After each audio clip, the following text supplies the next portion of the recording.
ನನ್ನ ಮಗನಿಗೆ ಹೊಡೆದದ್ದು ನೋಡಿದ್ರೆ ಹೊಟ್ಟೆ ಉರಿಯುತ್ತೆ. ಆ ದೃಶ್ಯಗಳನ್ನ ನೋಡಿದ್ರೆ ವಿಂಗ್ ಕಮಾಂಡರ್ ಸಿಕ್ಕರೆ ನಾನೇ ಹೊಡಿತೀನಿ, ಅಷ್ಟು ಕೋಪ ಇದೆ ಅಂತ ಅವ್ರ ತಾಯಿ ಆಡಿರ್ತಕ್ಕಂಥ ಮಾತು. ನನ್ನ ಮಗನ ಮೇಲೆ ಆಗಿರ್ತಕ್ಕಂಥ ಹಲ್ಲೆ ನಿಜ ನಮಗೆ ಹಂಗೆ ಅನ್ಸುತ್ತೆ. ಏನು ಆ ಪರಿ ಹೊಡೆದಿದ್ದಾರೆ ಅಂತಂದರೆ.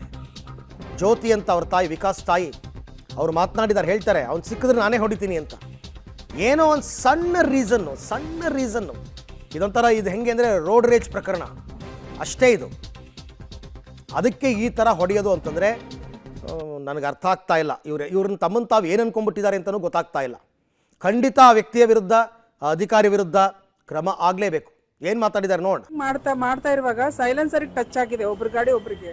ಅವ್ರೇನೋ ಹಿಂದಿಯಲ್ಲಿ ಬೈದಿರೋದ್ರಿಂದ ನನ್ನ ಮಗ ಏನು ನೀವು ಹೇಳಿದ್ದು ನನಗೆ ಭಾಷೆ ಅರ್ಥ ಆಗಿಲ್ಲ ಅಂತ ಕೇಳಿದ್ರಿಂದನೇ ಆ ಲೇಡೀಸ್ ಹತ್ರ ಮಾತಾಡಬಾರ್ದು ಅಂತ ಹೇಳ್ಬಿಟ್ಟು ಅವ್ರ ಹಸ್ಬೆಂಡನ್ನು ಕೇಳಿದ್ರೆ ಅವರು ದೊಡ್ಡ ಮನುಷ್ಯ, ಒಬ್ಬ ಹಸ್ಬೆಂಡು ರೆಸ್ಪಾನ್ಸಿಬಿಲಿಟಿ ಪರ್ಸನ್ ಆಗಿ ಆಚೆ ಬಂದು ಇವನ್ ಗಾಡಿ ಎಲ್ಲ ತಳ್ಳಿಬಿಟ್ಟು ನಮ್ಮ ಮಗನ್ನೇ ಪುಷ್ ಮಾಡಿದ್ದಾರೆ. ಪುಷ್ ಮಾಡಿದಾಗ ವಿಂಗ್ ಕಮಾಂಡರ್ ಮಾರಣಾಂತಿಕವಾಗಿ ವಿಕಾಸ್ ಅವರ ಮೇಲೆ ಹಲ್ಲೆ ನಡೆಸಿದ ನಂತರವೂ ಕೂಡ